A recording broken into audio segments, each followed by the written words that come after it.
नमस्कार। आज़ादी का अमृत महोत्सव, भारत के महान स्वतंत्रता सेनानियों की संक्षिप्त जीवनियाँ। महाराष्ट्र राज्य शिक्षक महामंडल और सातारा जिला हिंदी अध्यापक मंडल के संयुक्त तत्वावधान में चली इस ज्ञानवर्धक श्रृंखला में मैं सौ उज्ज्वला जनार्दन मोरे, विठामाता विद्यालय कराड़ आपका स्वागत करती हूँ।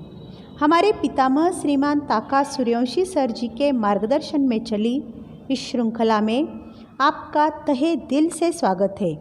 आज इसकी 19वीं कड़ी में हम रास बिहारी बोस जी के बारे में जानेंगे। मैं भारतवर्ष का हरदम अमिट सम्मान करता हूँ, यहाँ की चांदनी मिट्टी का ही गुणगान करता हूँ। मुझे चिंता नहीं है स्वर्ग जाकर मोक्ष पाने की, तिरंगा हो कफन मेरा बस यही अरमान रखता हूँ। देश के जिन क्रांतिकारियों ने स्वतंत्रता प्राप्ति तथा स्वतंत्र सरकार का संगठन करने के लिए प्रयत्न किए, उनमें श्री रास बिहारी बोस का नाम प्रमुख है। वे प्रख्यात वकील और शिक्षाविद थे। वह विदेश में रहने वाले प्रख्यात क्रांतिकारी थे। ब्रिटिश राज के विरुद्ध भारत के आज़ादी के लिए गदर षड्यंत्र एवं आज़ाद हिंद फौज के संगठन का कार्य किया। इन्होंने न केवल भारत में कई क्रांतिकारी गतिविधियों का संचालन करने में महत्वपूर्ण भूमिका निभाई, अपितु विदेश में रहकर भी वह भारत को स्वतंत्रता दिलाने के प्रयास में आजीवन लगे रहे। इनका जन्म 25 मई 1886 को बंगाल के बर्धमान जिले के सुबलदह गांव में बंगाली कायस्थ परिवार में हुआ था। इनकी आरंभिक शिक्षा चंदन नगर में हुई। स्कूल के दिनों से ही वह क्रांतिकारी गतिविधियों की ओर आकर्षित थे। बहुत ही कम उम्र में उन्होंने क्रूड बम बनाना सीख लिया था। बंकिम चंद्र के उपन्यास आनंद मठ से उनके अंदर क्रांति का जज्बा पैदा हुआ था। इसके अलावा स्वामी विवेकानंद जी और सुरेंद्रनाथ बैनर्जी के राष्ट्रवादी भाषणों से उनके अंदर क्रांति की ज्वाला और तेजी से जलने लगी। युगांतर नामक क्रांतिकारी संगठन के अमरेंद्र चटर्जी से परिचय हुआ और वह बंगाल के क्रांतिकारियों के साथ जुड़ गए। 1905 के बंगाल विभाजन के बाद अपने बम बनाने के कौशल से उन्होंने क्रांतिकारियों की गतिविधियों में योगदान दिया। जब मैजिस्ट्रेट किंग्सफोर्ड को मारने का प्लान बनाया गया तो रास बिहारी बोस ने ही बम बनाया था। खुदीराम बोस और प्रफुल्ल कुमार चाकी ने गलती से किंग्सफोर्ड की जगह किसी और को मार दिया था। रास बिहारी किसी तरह बंगाल से बचकर निकलने में कामयाब हो गए। वह देहरादून चले गए और पंजाब एवं उत्तर प्रदेश के क्रांतिकारियों से भेंट की। 1912 में क्रांतिकारियों ने रास बिहारी के नेतृत्व में उस समय के भारत के वायसराय लॉर्ड हार्डिंग को मारने की योजना बनाई। हाथी पर सवार हार्डिंग पर बम फेंका गया, लेकिन वह सिर्फ जख्मी हुआ। तत्कालीन ब्रिटिश सरकार की सारी शक्ति रास बिहारी बोस को पकड़ने में व्यर्थ सिद्ध हुई। सरकारी नौकरी में रहते हुए भी रास बिहारी बोस ने क्रांतिकारी दल का संगठन किया था। रास बिहारी बोस के क्रांतिकारी कार्यों का एक प्रमुख केंद्र वाराणसी रहा था। वाराणसी से सिंगापुर तक क्रांतिकारियों का संगठन करने में आपको सफलता मिली थी। क्रांतिकारियों में आपके प्रमुख सहायक थे विष्णु गणेश पिंगळे। प्रथम विश्व युद्ध के दौरान गदर की योजना बनाई गई।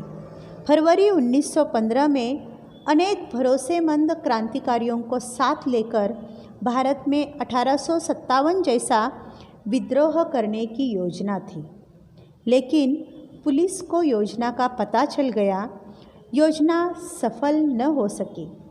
इतना अवश्य कहा जाएगा कि सन 1857 की सशस्त्र क्रांति के बाद ब्रिटिश शासन समाप्त करने का इतना व्यापक और विशाल क्रांतिकारी षड्यंत्र नहीं बना था। भेद प्रकट हो जाने के कारण विष्णु गणेश पिंगळे को फांसी पर चढ़ाया गया, किंतु रास बिहारी बोस बच निकले 1915 में राजा पीएन टैगोर के छद्म नाम से जापान के शहर शंघाई में पहुंच गए।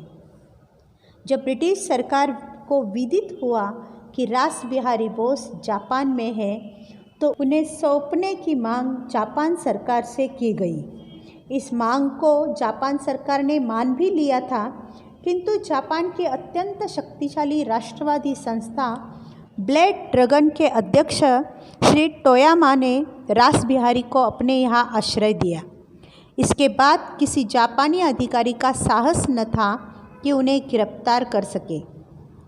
इस स्थिति में बोस प्रायः 8 वर्षों तक रहे।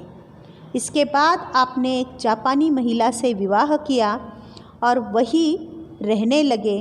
उन्होंने जापान का नागरिकत्व ले लिया। वहीं आपने स्वतंत्रता संघ की स्थापना की। आप भारत के विभिन्न राष्ट्रीय भाषाओं से अच्छे ज्ञाता थे। इसी कारण देश में क्रांतिकारी संगठन करने में अभूतपूर्व सफलता मिली थी।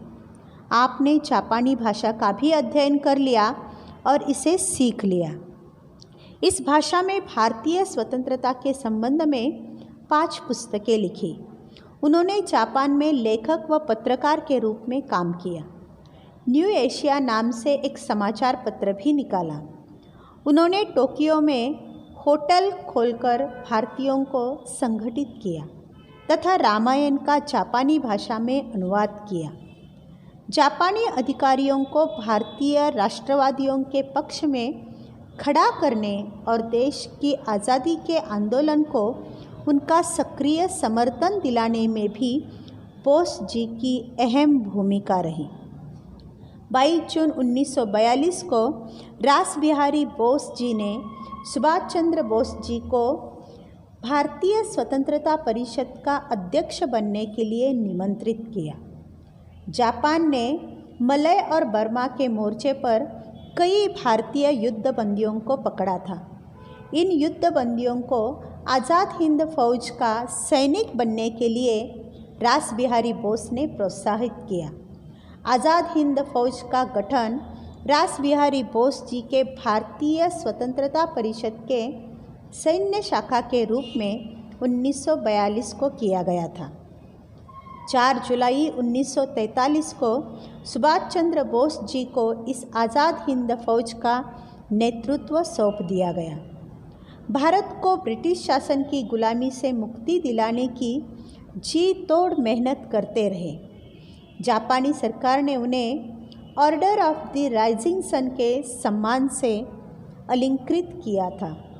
भारत की आज़ादी की आस लिए रास बिहारी बोस जी का 21 जनवरी 1945 को क्षयरोग के कारण निधन हो गया। आपने क्रांतिकारी आंदोलन द्वारा भारत को पराधीनता से मुक्त करने के लिए जो पराक्रम दिखाया, वह स्वाधीनता आंदोलन के इतिहास में स्वर्णाक्षरों में अंकित रहेगा। ऐसे महान क्रांतिकारी को हमारे कोटि कोटि प्रणाम। जय हिंद।